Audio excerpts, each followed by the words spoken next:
Mostly, this kind of comparison videos end up saying it depends. Today, we're not going to do that. By end of this video, we'll clearly call out what suits when or what works when. Whether you go with API or you go with event. This will be the roadmap for today's video. First, we look at the traits of API and event, just to know a quick recap of characteristics of each. And then we'll take a use case. And by end of the use case, we'll get to know what works when. And before we close the video, I want to mention few things to keep in mind before we complete the design of our API first or event first strategy. Then we'll make a summary statement. API is synchronous and event is asynchronous. What does it mean? When you send a request to API, you expect to have a response immediately. In event scenario, you just send out the request. Some other system will pick up the request and process it from there on. At most, you'll get an acknowledgement that your request is sent.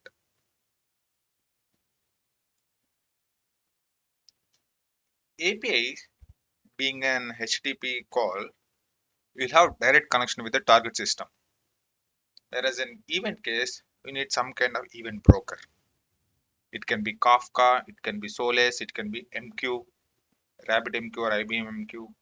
You need some kind of broker, event broker or queue broker to manage the traffic. Why I'm saying this, because if it's some sensitive information, this is an extra security concern, right? You having some broker in between. You have to audit the security of that system as well. And then ease of connectivity. Since being a direct connectivity with backend system, we'll just send out a HTTP call. Done. For event, you need to have some initial setup. You should establish a connection prior consuming the traffic. These are some protocols. APIs. API has a simple HTTP, simple REST API, or a GraphQL, just to filter out the information. And nowadays, RPC is getting popular, called as gRPC. And for events, we have this MQTT and AMQP protocols. In API, you can have the response cached. In events, similar thing would be replaying an event. Right? If the information doesn't change, probably you will post the same event.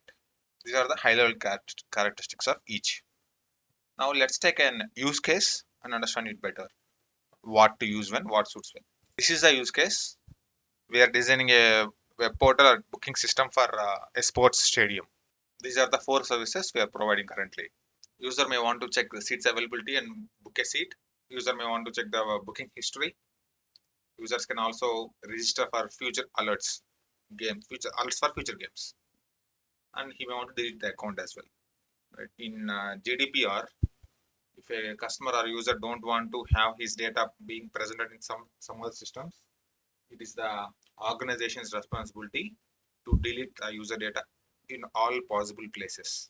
Let us try to design architecture for this and understand API and events.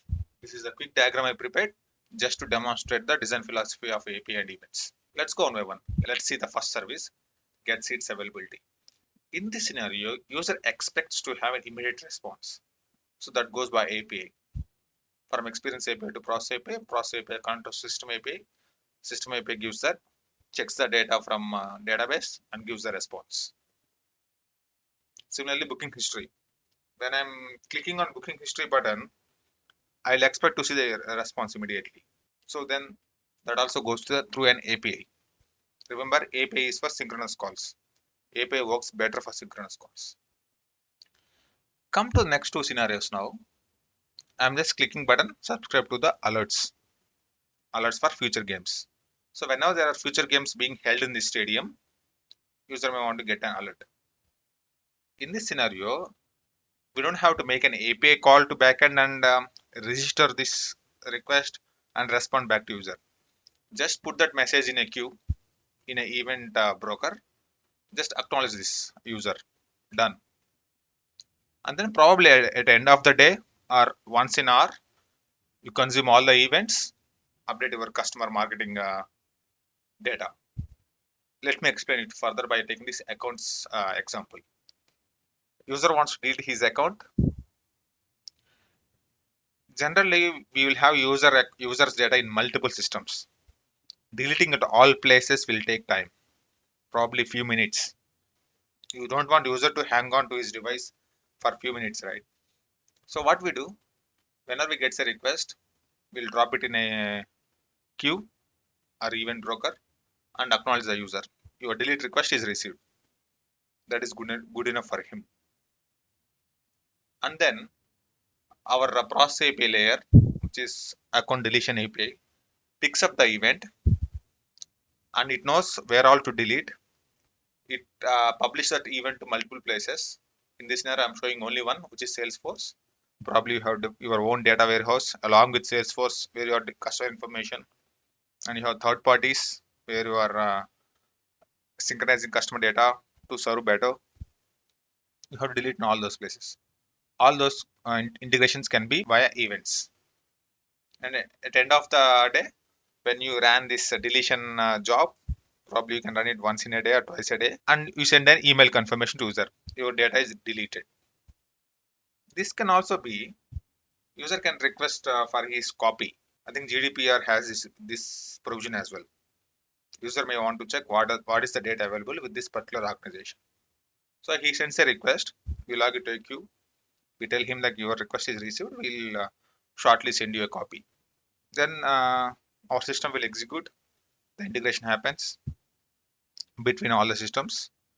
We get all the data, generate a report, send an email. This can be asynchronous. Hope you understand the philosophy here. If it is immediate response, if user is doing something with this data immediately, it should be via API. If something like deletion or subscribe to event or some sensor data, weather reports, weather alerts, this kind of can be asynchronous. Send a request, probably in few minutes or in few seconds, you get the data again in your email. That's a high level explanation. The takeaway here is we have both API and events in this design, in this architecture. How gracefully they work each other and complement each other, providing the best experience possible. That is the key. If question arises when to use what, the fundamental answer should be if it is synchronous call, let's go with API. If some event is changed, we should we inform that to some system or someone, we can go via events. Probably API and events combined together is the best solution. I read an article which says ice cream and strawberry. Compared APIs with ice cream and events with strawberry, both work very well. It makes the solution very tasty. So to answer again, is a quick response required? Choose an API. These are some examples. You want to check the status of your shipment, your cargo, probably want immediate response. You are paying a bill, you need immediate confirmation.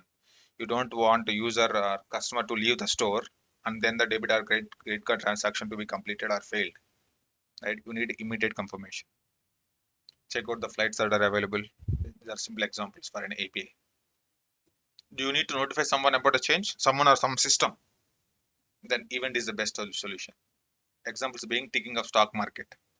Don't want thousands of systems, thousands of users calling the stock market price API, right? It will be too much of traffic to be supported. Put that in an event. Let them subscribe to the event. Event broker can serve to many more users at less cost than API can be. And then sensor readings, weather alerts, as I said, sports games, football score or cricket or tennis score. Just publish the event whenever something changed, whenever the scoreboard changes. The other parameters which has to be considered while designing this API or event-driven strategies. With event-driven APIs, the API backend does all the work.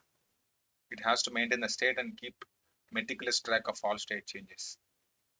And the backend API takes the entirety of the burden of orchestrating and process of delivering the events. Whereas an API just has to fetch data and respond back. And also, REST API gives metrics, the usage metrics. How many calls you're getting, how many people are interested in your data, what is the customer interaction on this. That will be lost in event driven. You are publishing events, you don't know who is consuming it all the times. that metrics tracking will be lost. But this asynchronous and non-blocking characteristics of events gives you the scale. Producer doesn't have to care how many consumers you have. Even though consumers increases by multifold, there is no consequence on the producer side. That's the high level comparison of API and events. Let's close this with a summary statement. Our understanding is API and events work well together, go hand in hand, and complement each other.